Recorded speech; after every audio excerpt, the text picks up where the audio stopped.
Family and fellow soldiers, I'm the Professor, and this is the moment of truth. Yes, it has happened.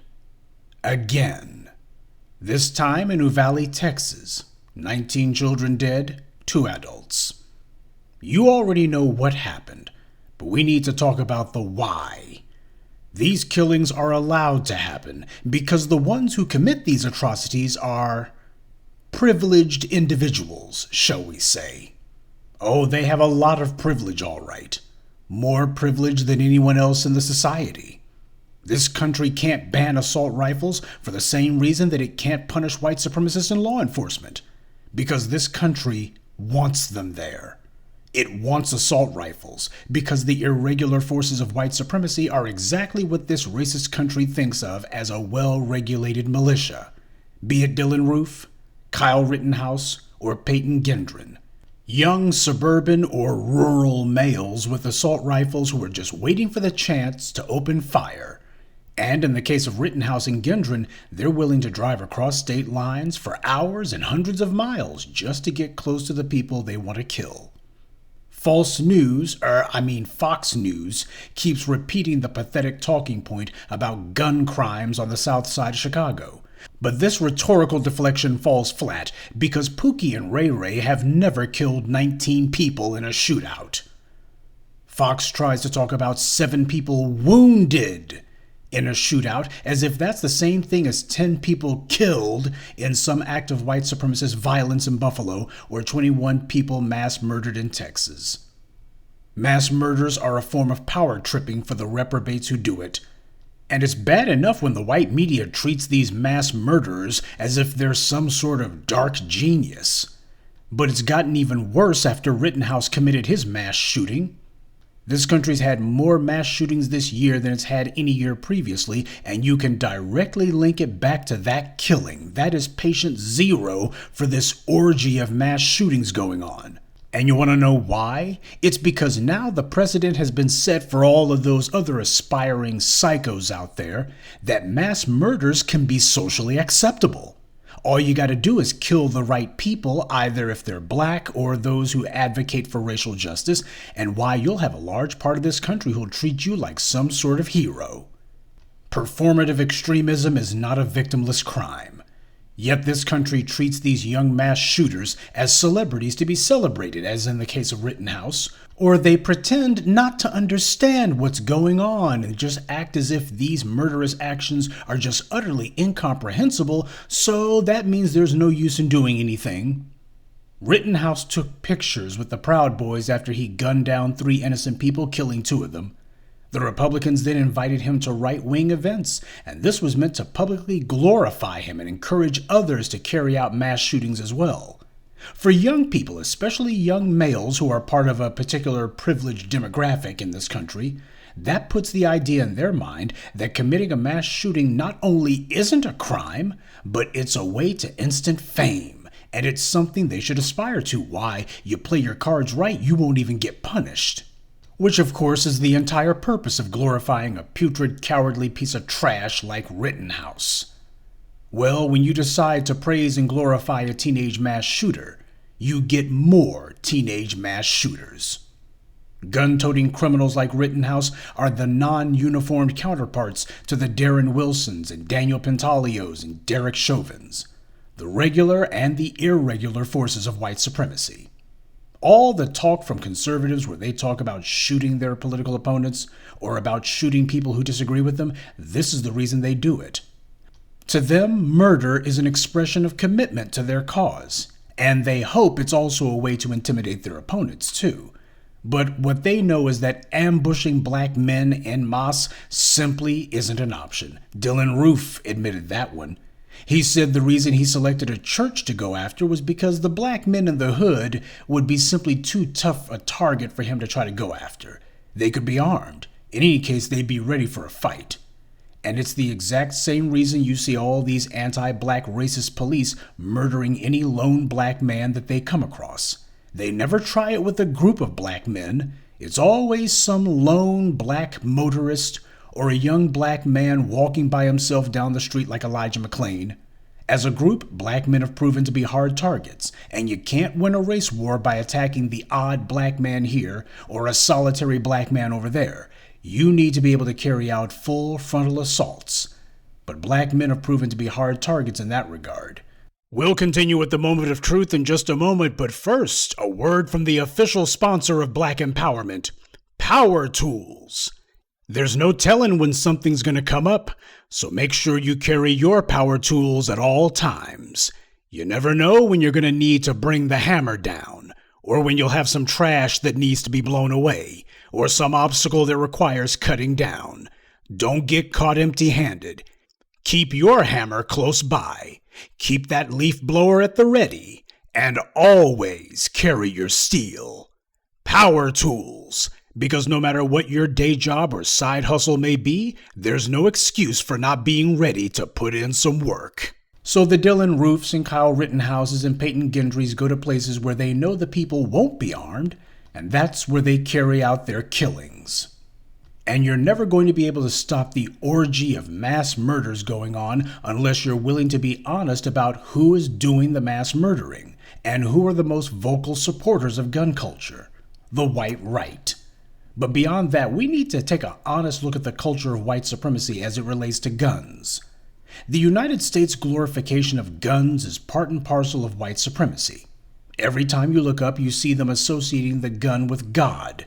Consider their slogans such as God and Guns, or Praise the Lord and Pass the Ammunition. Why do so many in white society associate the gun with God? It's because the gun holds a holy place in the minds of white society, but particularly with the white right. The gun has blessed them as they see it. I'm quite serious about that. From their point of view, the firearm has been nothing but a blessing to them. Before the gun, the European was a lot more timid and respectful towards black people than they were after the mid-15th century. Prior to that, the Africans ran the boards against the Europeans when it came to warfare, from Hannibal to Kush. And while the collapse of the Moors' alliance with the Arabs brought an end to the Moorish occupation of southern Europe, the Europeans still wasn't able to go on any offensives. They were still stuck in Europe until gunpowder had been brought to Europe. The firearm is what enabled the European to finally be able to get out of Europe and to take over so much of the world. It certainly wasn't their armies or their tactics. The European could never have taken Africa or the Americas without gunpowder, and they know it. Their own historians say so. Europeans have tried to rewrite their history so as to explain away their age of invasions and genocides, but worse than that, they've decided to create a number of lying social narratives to justify all of this. This is where lies like God is on our side came from, why the European was able to take Africa and America and subjugate much of the world because God wanted them to. But you cannot separate guns from the European being able to leave Europe and become the dominant power in the world. One led directly to the other, and they know it. The gun is what gave them the control they've had up until now, and they desperately need the gun if they're going to maintain it. The same weaknesses, vulnerabilities, and inferiorities that white supremacist culture had prior to the introduction of gunpowder are still there today. It hasn't changed. If anything, it's gotten worse, precisely because before gunpowder, they had to rely on some kind of strategy, however feeble, some kind of planning or guile. Today, it's just guns and nothing else. That's why these right-wing nuts are always stockpiling entire arsenals of bullets. They figure an overabundance of firepower will make up for their total lack of courage or tactics. It's like what I told you about America's love affair with the police. You have to look at what the police represent to white power. I mean what they really represent in an operational sense. Police are the ones who make sure there's a credible threat of violence behind all the illegal and immoral laws that are written. That's what the law is, by the way. It's just a list of all the rules and regulations that the government is willing to put violent force behind. It's what keeps the people in check. No system of oppression can exist without a means of enforcing its rule. And a similar dynamic is at work when it comes to guns. I told you about how Bill Moyers said that the news is the information you need to keep your freedom. Now, whenever I reference that particular saying by Bill Moyers, I always make sure to add that as black people, we use the word freedom very differently from the definition of white society. When they use the word freedom, they mean power. That's what they mean when they use words like liberty and freedom. They mean power. That's what it means to them. If there's one thing black people should have learned by now, it's that when these white supremacists use the language, they mean something entirely different than the way the dictionary says it, which is what black people think the words mean. That's why these white supremacists, especially the white right, are always saying they need guns to keep their freedom. They say it constantly. They don't say we need freedom of speech to keep our freedom. They don't say we need religion to keep our freedom. They say we need guns if we're going to keep our freedom. Because the way they mean it, they need guns to keep their power. Nobody else talks like this, except for them. Black people don't need guns to keep our power. Our ingenuity, our cultural vibrancy, and indomitable spirit, that is our power. What we need is to be able to stop these white supremacists from oppressing us. But for them, guns is how they intend to make sure that never happens. In their insane obsession with controlling black people, they've begun to eat themselves alive. These white supremacists could easily save themselves, but they've created a house of cards, one that's become weaker and more fragile over time. The house of cards is their dominance, their ability to have total power over other people's lives, and to enjoy the ill-gotten gains and spoils of a racist and unjust social order. And that's the dilemma they're stuck with. As the architect of American racism, Thomas Jefferson, said, "They have a tiger by the ears, and they can neither safely hold him nor let him go." The key word there being safely. White society can still live without white supremacy, but the problem is they can't rule without it. And a lot of these people who we see screaming that they don't have white privilege, they're the main ones who depend on it for every crumb of their daily bread. Greg Abbott was confronted by Beto O'Rourke yesterday. Abbott has been on a jihad attacking his straw man of critical race theory. He's just so terrified that a white child will suddenly get their feelings hurt if they learn that the founders of the U.S. were slave owners, even though that hasn't been a problem for the last 60-plus years of American education. Abbott's terrified that white children will be harmed by history books, but he could care less about them being harmed by bullets.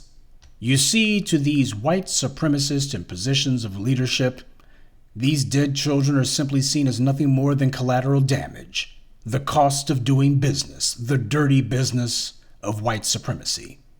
This is war to them, and in war there's always casualties. So this is why the gun debate is not a debate at all. To say debate is to imply that there's some sort of argument going on. There's not. There never was. This country decided 500 years ago that white power must have overwhelming access to guns in order to maintain the American racial order. And for them to stop the Kyle Rittenhouses and Dylan Roofs and Peyton Gendrons would be for them to disarm the irregular forces of white supremacy. And for them, that's not an option. But what the white media also refuses to ever put emphasis on is that the dominant society in this country has to take responsibility for how it raises its children. These murderers aren't just falling out of the sky. They're being raised, reared, and created in environments where no one ever puts them in check. They're catered to, pampered, and nobody ever tells them they're wrong. They're fed a steady diet of entitlement and a phony victim narrative, and then they see mass murderers being praised. The culture of privileged parents in this country who teach their sons that guns are nothing more than tools of self-expression, that begins in the home. Either parents who teach their children that a gun is a way for them to show they're a man, or parents who are lackadaisical about raising their son to know right from wrong. And so the nation, and particularly its children, holds its collective breath and waits for the next inevitable privileged mass killer, or the next coward who has been inspired by some privileged mass killer, to carry out the next massacre, and the next, and the next, and the next. It's the American way. Good day, and be one. I'd like to take a moment to mention some of our contributors. Sheila Thomas, Hollingsworth, Suleiman Alaji, Josiah Starr, and Brian Ellis. Salute to them and thank you to everyone for listening, liking, and sharing this message. Black empowerment only exists because of you.